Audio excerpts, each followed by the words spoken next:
Good morning. Shri Damodar Narasimha Garu, our chief guest for today, Srimati Shobana Kamineni, guest of honor, our very own Chancellor, Mr. Anand Mahindra, distinguished dignitaries in the dais, esteemed guests, parents, media, and our dear young graduating students. On behalf of the entire fraternity of Mahindra University, I welcome you all to the third annual convocation. At the outset, my apologies. I think we just had a real jam session in this auditorium, even though we increased the number of seats. And now we are getting our graduating students slowly seated, So I do hope that everything falls into place. Saying that, let me say, it is said that an educational institute stands tall on rock-solid foundation of its students. For us, the students of Mahindra University are the leaders of tomorrow, entrepreneurs of a new generation, and innovators of the 21st century. Today, sir, I take this opportunity to present to you 750 graduates who are ready to serve the society with zeal, their intellectual and institutional capabilities. As we enter academic year 2024, Mahindra University student strength stands at approximately 5,000, supported by 300 acclaimed faculty and 200 of our dedicated support staff. To mark a strong foothold in the research front, faculty have to the names N number of research publications in internationally reputed journals and peer-reviewed conferences, patents, and more than 100 funded projects from national and international government agencies and industries. Mahindra University has made rapid strides in incubating dreams of young innovators with the establishment of the Atal Incubation Center under the Atal Innovation Mission of Niti Aayog. We have also commenced programs to equip the youth of the state of Telangana with the necessary skills for the rapidly growing electric vehicle industry. In the year 2024, we are commencing academic operations at the School of Design Innovation with programs of study and design focused on the digital sector, and the School of Hospitality Management focused on specialization in the areas of hotel, event, leisure, and restaurant management. Further, we are adding on new undergraduate programs in aerospace engineering, VLSI design and technology, electrical engineering, and e-mobility, and a postgraduate program in smart grid and energy storage technologies, and biomedical data science. July 2024 also saw 7 young, enthusiastic doctoral students successfully defending their research work and present here to receive the degrees. We are extremely proud of our PhD candidates and look forward to their continued success. Ladies and gentlemen, during this year, we've added on linkages with the University of Houston in the US, and discussions are ongoing with Australia's #1 university, Monash University, for academic collaboration. Students indulge themselves into various extracurricular activities along with their academic curriculum. And so we have initiatives taken which have resulted in high standard annual events like Aether, our techno-cultural fest, and Aero, our sports extravaganza. Students are also motivated to take part in competitions held in different colleges and campuses and prove their mettle at various available platforms. Our graduates have always opted for either higher education or industry positions, and the former in top-ranked campuses, and I know a number of them are going to Columbia, Cornell, Georgia Tech, University of Southern California, Carnegie Mellon, Duke, Urbana-Champaign, and many, many more. And in industrial organizations such as Hike, Synopsys, Silicon Labs, JustPay, Deloitte, Aero, and I don't have to mention Mahindra, and Tech Mahindra. In a relatively short span since inception, Mahindra University students have proved the mettle, having secured internship opportunities, higher education invites, and bagging great career opportunities globally. Ladies and gentlemen, it is well recognized that to make an academic institution great and globally competitive, research should be an integral component in addition to quality teaching. Research is seeing more emphasis, and we are now at 300 plus with regards to student numbers in doctoral education. Our next goal is to increase postgraduate strength from the existing 12% to 20% in the next 2 years. I wish my graduating friends all the very best for the coming future. Do well, keep the MU flag flying high, and keep remembering your alma mater. Thank you once again, ladies and gentlemen, for your gracious presence and patient hearing. Thank you. Thank you, sir, for the annual report. I now invite Shri Mohit Joshi, Managing Director and Chief Executive Officer of Tech Mahindra, to address the gathering.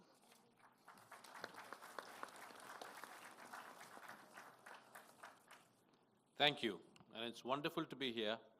Welcome, dear students, family, parents, educators, and our distinguished guests.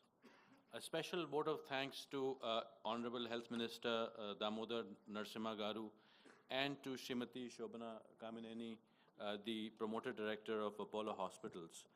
I wanted to thank both of you for making it here today. Shobhana, as many of you know, has had many significant achievements, spearheaded significant initiatives, including the development of 3 of the largest verticals within the Apollo Group, and was recognized by Time magazine as having among the best ideas, the 10 best global ideas in life sciences. So we're really honored for them to be here today. But I wanted to start off by congratulating all of you.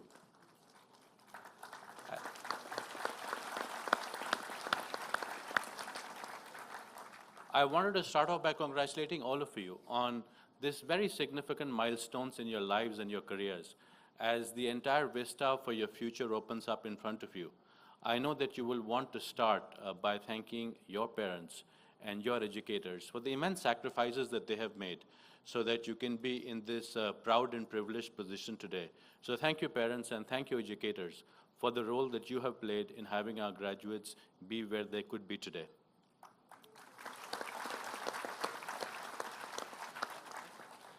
And I just wanted to make 3 observations from my perspective on things that I have learned in my life and my career.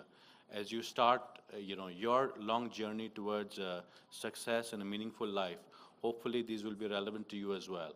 And the first thing that has always struck me, right, has been the importance of curiosity and learning in our lives. I'm sure that this is something that would have been deeply imbued in you by your education here in Mahindra University.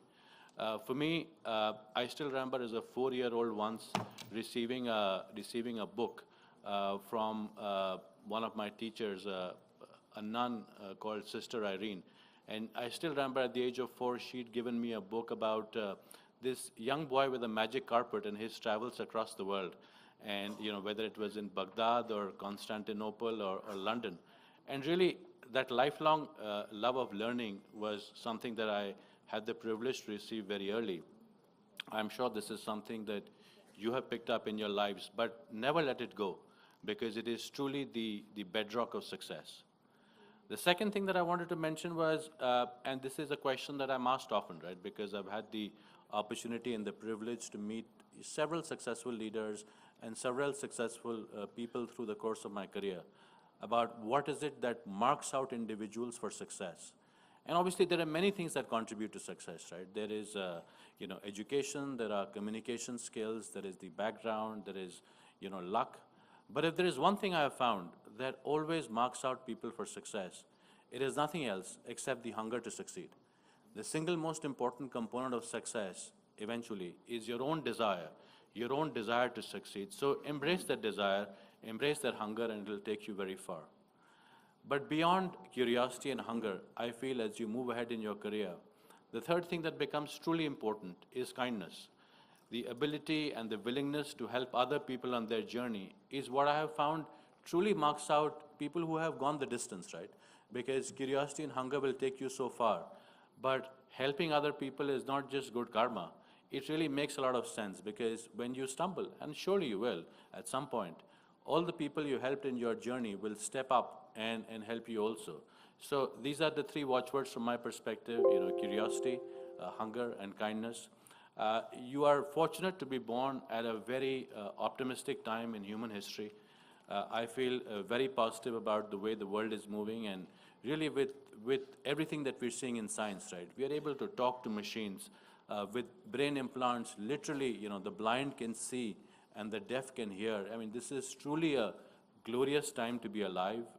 Please do embrace all the opportunities available to you.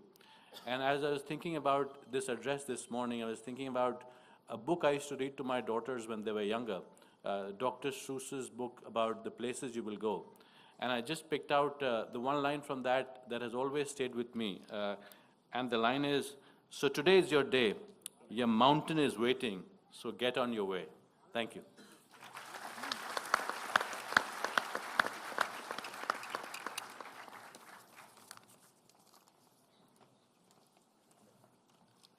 Thank you, sir, for reiterating lifelong learning, to embrace success, and to be kind.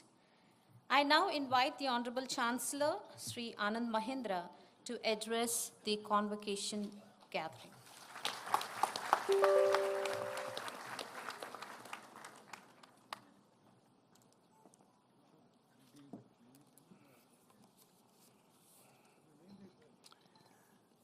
Very good morning to all of you. You know, a convocation is a very joyous occasion. And I want to add to Vice Chancellor Maduri's warm welcome, as well as Mohit's warm welcome, to our chief guest, our guest of honor, parents, faculty, and of course the students. I want to first emphasize my gratitude to Shobna. When I asked her to join us, she had only one condition, and she said, "When you come here, you have to have dinner at my house." As you can imagine, that was not the hardest condition I've ever had to fulfill, especially to have dinner at her home. So thank you again, Shobna, for your gracious acceptance. And to our Honorable Health Minister, Sri Damodar Narasimha Garu. As some of you know by now, we were expecting to have the Chief Minister with us, but he was called away at the last minute. And he got a call early in the morning asking him to step in here. Now that's what I call a rapid response. That's what I call agility. And he does it all smiling. That's most important. So agility with grace. I think that's a great lesson for all of you to learn. Thank you. However, this year's convocation is also marked with a tinge of sadness, because the person who was really the driving force behind the creation of Mahindra University is no longer with us. Mr. Vineet Nair passed away on May 16th, 2024, at the age of 86. Vineet was truly a man for all seasons, who with his IAS and high-level business background made sterling contributions to the growth of the entire IT business of India, of course through Tech Mahindra happily. But even more seminal, in my opinion, was his vision in exhorting all of us to create Mahindra University. So he truly was one of the founding fathers of this university, and I will be eternally grateful to him for his friendship, his vision, and the legacy that he leaves behind for us. So it's only fitting that we will, in a short while from now, be awarding him a posthumous honorary degree. Now, coming back to the order of the day, the subject of education always brings out the soapbox orator in me. My mother was a teacher, as many of you know. And so education has always been a core value in our family. So I request you indulge me for a bit if I can share with you some of my thoughts and dreams for Mahindra University. Now, the main question in my mind is, should a university be a practically oriented seat of learning? Some kind of assembly line, producing well-trained, competent professionals? Or should it be an ivory tower haven for visionaries, for dreamers, for out-of-the-box thinkers? Should it be a skills workshop, preparing students for nuts and bolts employment, or should it be a learning lab, nurturing innovators who can focus on solving the larger problems of life? Should it be a modern-day temple dedicated to technology and the sciences? Or should it really embrace the broader sweep of the humanities and the arts? Now, my considered answer to all of these questions is that a really great university must do all of the above. The Indian context demands the reconciliation of what are two apparently contradictory goals for higher education.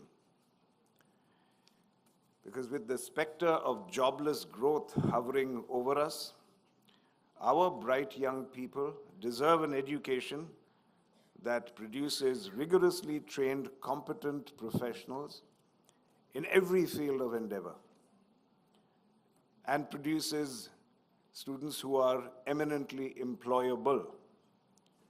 But on the other hand, those who are excellent CEOs or managers or lawyers or communicators may not always be the ones who win Nobel Prizes. And if India is to be considered a player in the highest echelons of intellect, then our universities need to provide a fertile ground for researchers, innovators, thinkers, and dreamers. So as I said, a great university must be all things to all people so that each student can blossom to the full extent of his or her talent. So let me use an analogy. I like to think of a great university as a beehive. Or maybe you can allude more to the honeycomb.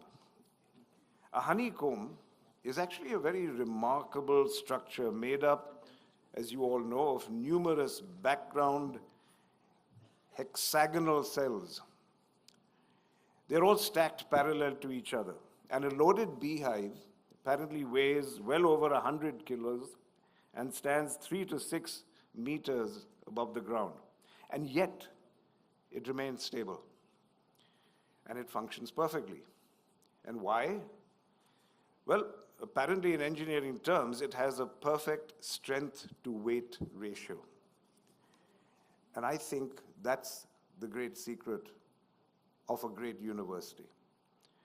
To achieve the perfect strength-to-weight ratio, the perfect ratio between thinking and doing, between grassroots and ivory towers, between rigorous logic and intuitive leaps.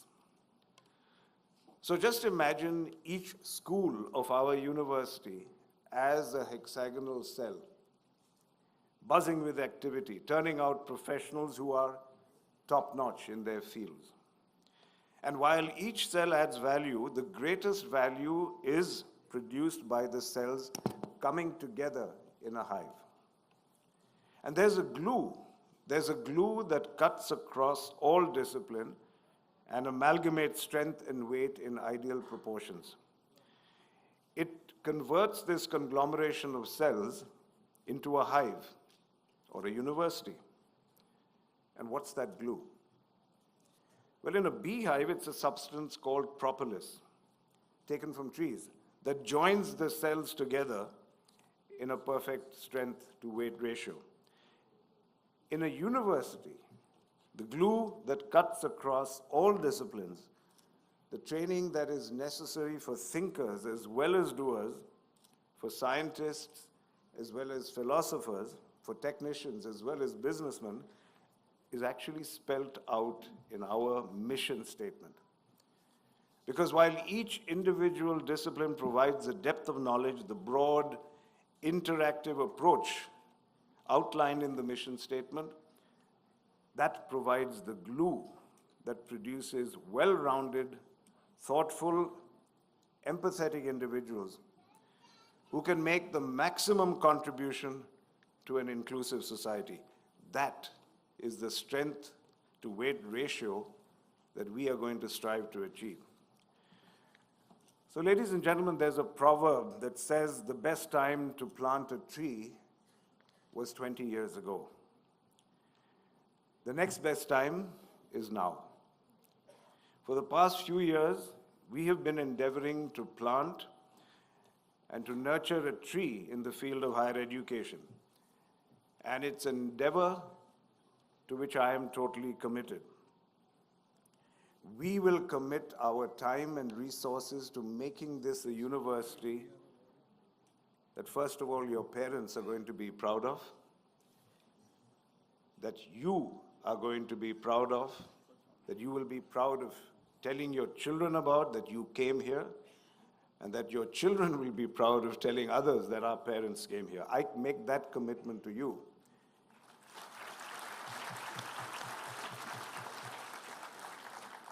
But nothing comes free in life. I demand a commitment from you. And that commitment is very simple. You make us proud. Because at the end of the day, when you really ask yourself, what makes a university great? Why do we say Harvard is great? Why do we say Oxford is great? It's really because of the people who went there. Harvard will claim most of the presidents of the United States went through our hallways. Oxford will say the same about their leaders. Princeton will say that we had the most Nobel Prize winners.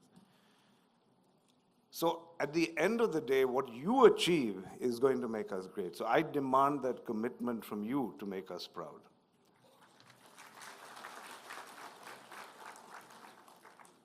Now, finally, of course, there is going to be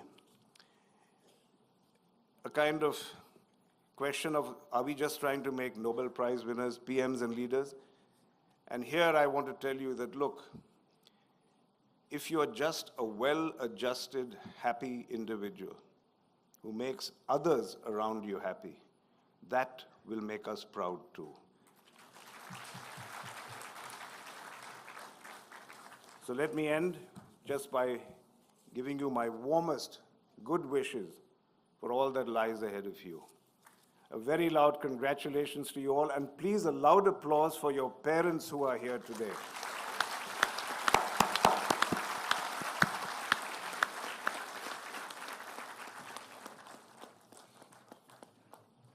Thank you, sir, for bringing in the analogy of the beehive for an excellent university.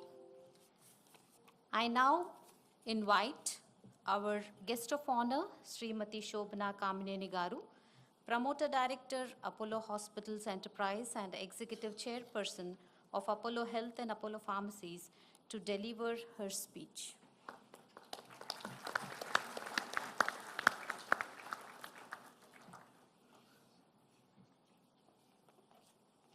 Everybody's using this podium.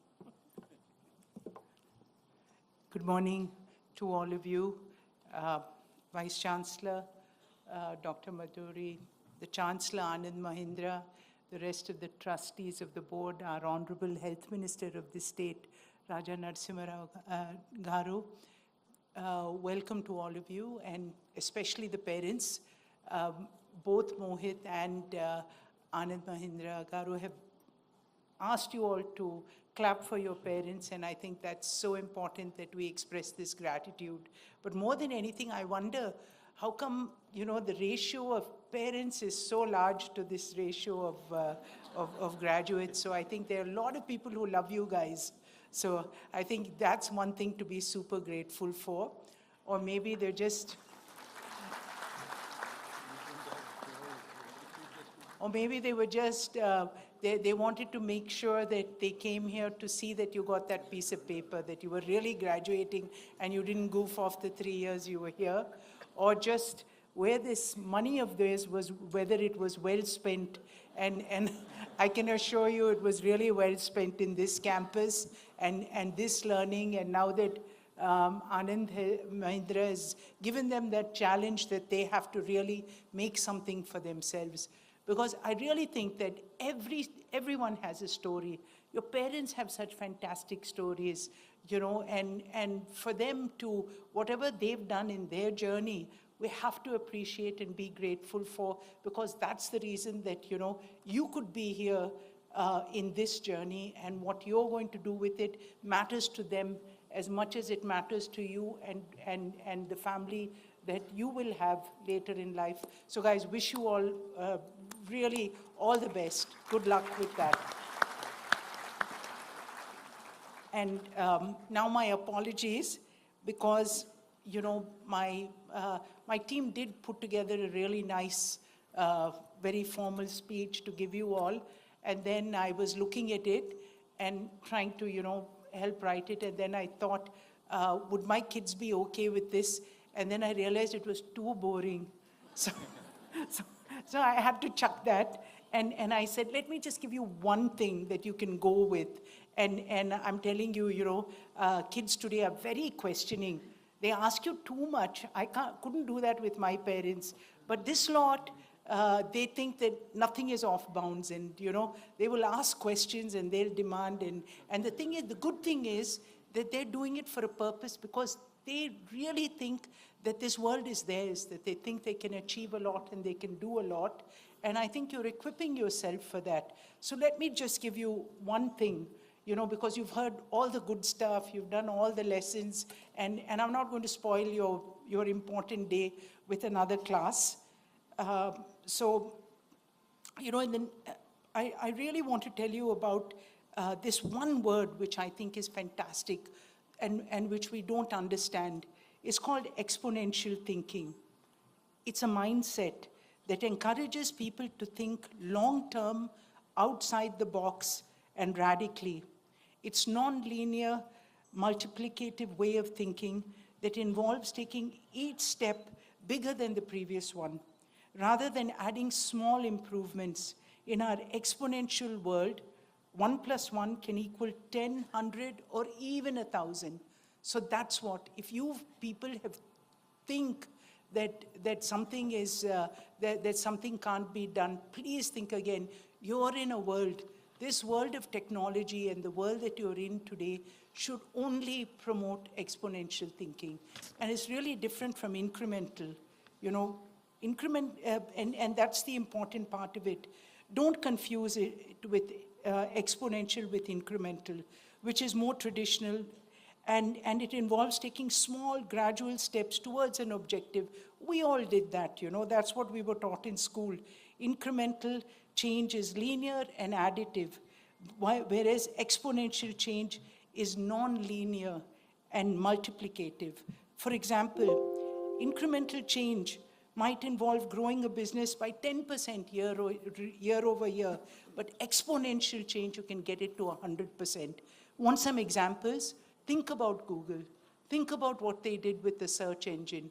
Because you have the internet, as soon as you've digitized, you have the ability to become exponential, because then you can take it and scale it to 100. Look at Google, look at Facebook, look at WhatsApp, those 100 your parents flooding the internet with WhatsApp messages and good morning to all of you, checking on all of you. These are things that we have to think through, was a cause of exponential. And it's not just the age, I think, and of who can do it. It's even my 92-year-old dad who founded Apollo Hospital, still the chairman, and he comes to work every day excited and he says, what more can we give? Because the solution is not in providing healthcare of 1 bed or 10,000 beds, but really how can you change your thinking to serve 1 billion people? And I think, and don't treat them when they're sick, keep them healthy, and that works a lot better. So did you see the difference of how, you know, you can think exponentially? And this is what I want to give you all. Use that word, think about it, and you know, surprisingly enough, it comes with a method. And that method, you might think, uses some very, very old-fashioned, boring words. So it is there that unless you're conscious and diligent, you'll end up with a strategy that's incremental. You need to be conscious every minute. Am I thinking exponentially? And how you're going to do it. And then what you do, it needs patience, it needs courage, because what's going to happen, it's all going to be slow. Probably, you know, you'll have to wait till you're 50 to do something like the exponential. It'll come slowly, but then suddenly This internet, this whole change of things, of demanding that 10 minutes delivery, that why should I plan my kitchen? If I want to cook something, this Zepto or Blinkit, one of these guys will deliver it to me. Or you'll find an Apollo pharmacy that will give you a medicine when you want it. This is the demand of how you think about it and how businesses will adapt, how you will, as business leaders, will adapt to think of what people want and how they need it. And I think this exponential thinking is really going to change us. So it'll come patiently. You're not going to get this bright spark tomorrow, maybe some lucky ones, but it's really not about genius. It's about putting that thing together, putting that linear curve that when it bends, it'll continuously give you. Look at the way AI. Did you know that word 5 years ago with that? And the student who was accompanying me today, he said, yes, I'm doing AI with this. It'll become a part of your life. And the thing is that whether it's using ChatGPT, as easy as this thing, hopefully you didn't pass because of that. It's your own little bit of studying. But having said that, we have to understand, we have to adapt, we have to bend, we have to, even what Mohit said, we're living in these amazing times that change is so constant, and the way that it'll happen, so, embrace it. There's a discipline to it. There's something that you have to put in, hard work. I thought that movie, 12th Fail, did anybody see it? Amazing, That's your life story. That everything, hopefully it's not that hard, but the thing is, if you want something, you need to believe, you need to put in that work, and you need to go for it to take those changes and use that word exponential. The last part of what I'm going to say to you, you don't even have to listen to it because I did a cheat sheet for you. When you go out, I've listed 6 things that really talk about, that Peter Diamandis, who's a great thinker on longevity and Singularity University, talks about exponentials. What are the qualities of exponentials? So let me just take you through those 6 Ds really quick, and I'm going to finish off with that. So the first one, what we really spoke about, is this digitized world.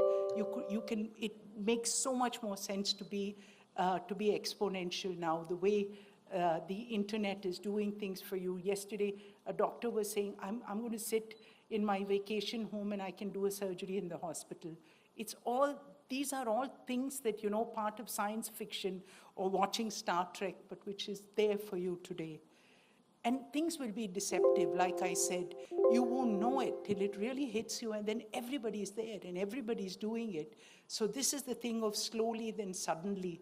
So look for those. Look for those things that are going to be changing your world, changing the way that you live today. And it's not about the fact that we live in India or you live in Africa or this thing. The world is becoming so much smaller than you think it is. And this is something that you need to understand. The last thing is the third is it's really about disruptive. Everything will disrupt you, but I don't think you should be scared anymore. That's one thing your parents have taught you, the safety net. I read a study somewhere that said that so many children today are taking risks. You know why they're taking risks? The way that they're able to chuck up jobs. Like my eldest daughter, Upasna, is not traditionally running my business, but she's an influencer with 11 million people, and she's speaking at different institutions to young children. It's because she knows there's a safety net. If something happens, possibly Ramcharan will pay her bills or I will. So there's something there, that you've given them that safety net.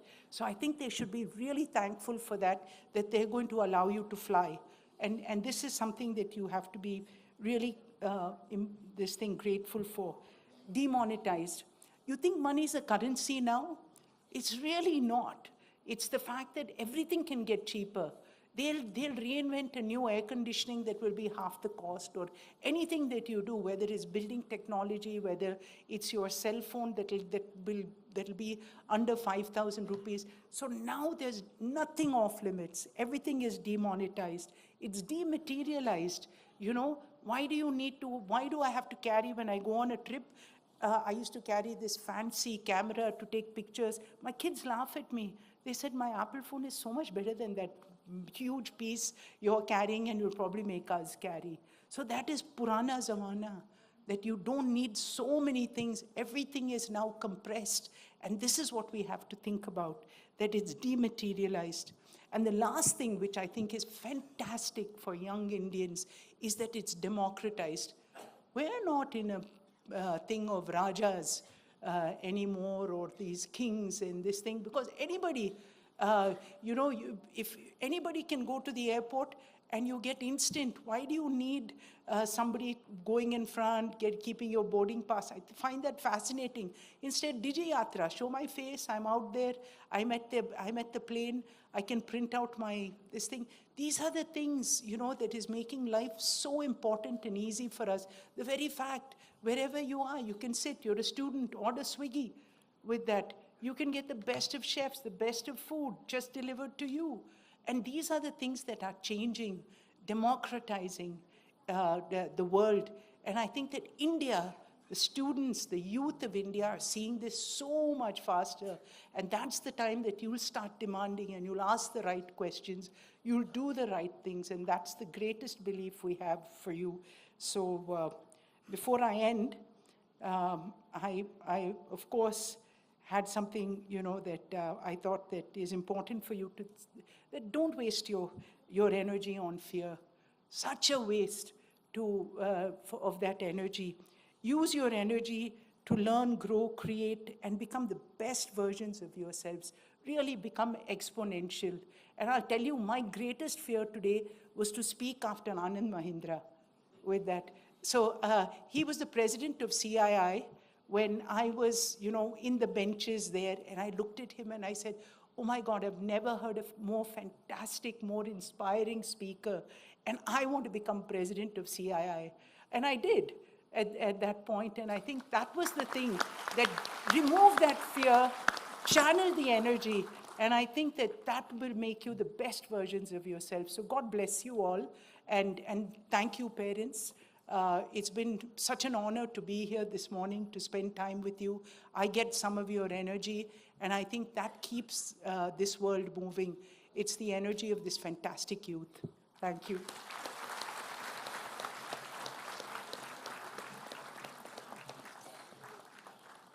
Thank you, ma'am, for introducing the idea of exponential thinking and the 6 Ds. I now call upon the Honorable Chancellor, Sri Anand Mahindra, to introduce the Chief Guest, Sri Damodar Raja Narasimha Garu, Honorable Health Minister of the State of Telangana.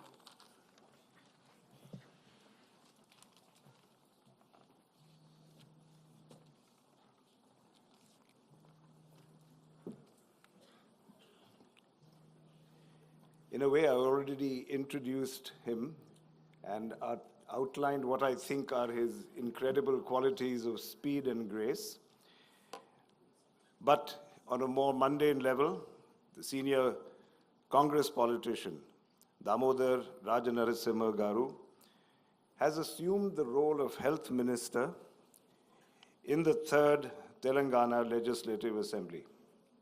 He embarked on his political journey in 1989, securing a seat as a member of the Legislative Assembly from the Andhra constituency under the banner of the Indian National Congress. And although facing electoral setbacks, he emerged victorious in 2004 and in 2009. He became a member of then Chief Minister Y.S. Reddy's cabinet in 2004, assuming the role of Minister for Primary Education. Subsequently, in 2009, he was entrusted with the position of Minister for Marketing and Warehousing. His political ascent continued as he took on the role of Deputy Chief Minister of United Andhra Pradesh on June 10, 2011, serving until April 2014. And in the recent 2023 Telangana Assembly elections, he clinched victory in the Andhra constituency with a substantial margin of 28,193 votes and securing a total of 53.65% of the votes in the constituency.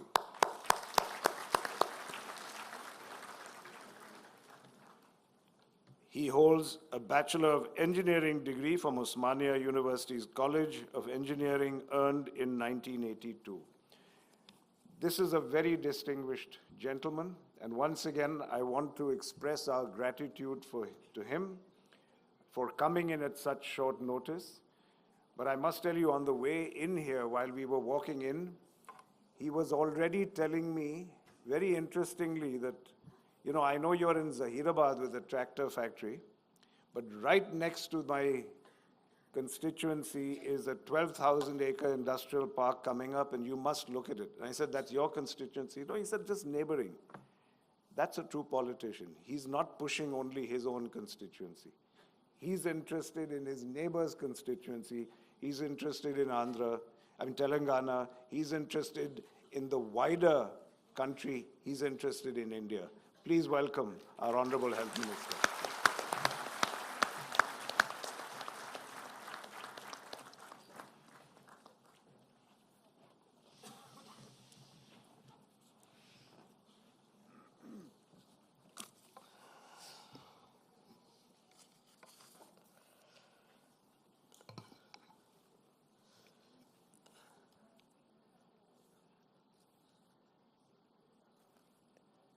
I'm fortunate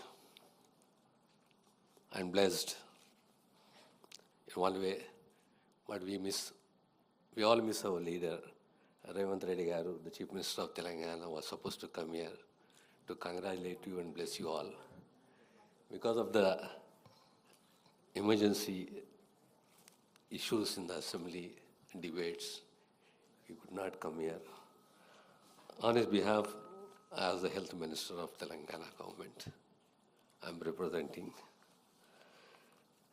It's wonderful to be here amongst you, particularly Anandji and Shobhanaji. We are all your fans. We always observe you, we always read your messages, the commitment, the vision, and inspirations. So let me start by the Chancellor, Anand Mahindra, Anand Mahindra garu, Chancellor Mahindra University, Shobhana Kamne member governing body, Ranjan Pant member governing body, Mahindra University, Mr. C.P. Gurunani, member Board of Management, Mahindra University, Mohit Joshi, member Board of Management, Mahindra University, Mr. Anju Mahendra Sharma, member Board of Management, Mahindra University, Arshwendra Soin, member of Board of Management, Mahindra University, Krishna Kumar Pillai, member governing body, Mahindra University, and Dr. Yejulu Meduri, Vice Chancellor, Mahindra University. You had a very lengthy speech, a written speech, and I don't know which I read the speech or it should be extempore. But it is emotional. Even I have gone through it. I'm an alumni of Osmania Engineering College, Osmania University. Passed out in '84. I dreamed big, but my fate has brought me into politics. Today is more emotional to the parents than to your people. Because what they dream, the greatest weakness of the parents is a child. So every parent, all the parents have the dream that my child should be this. What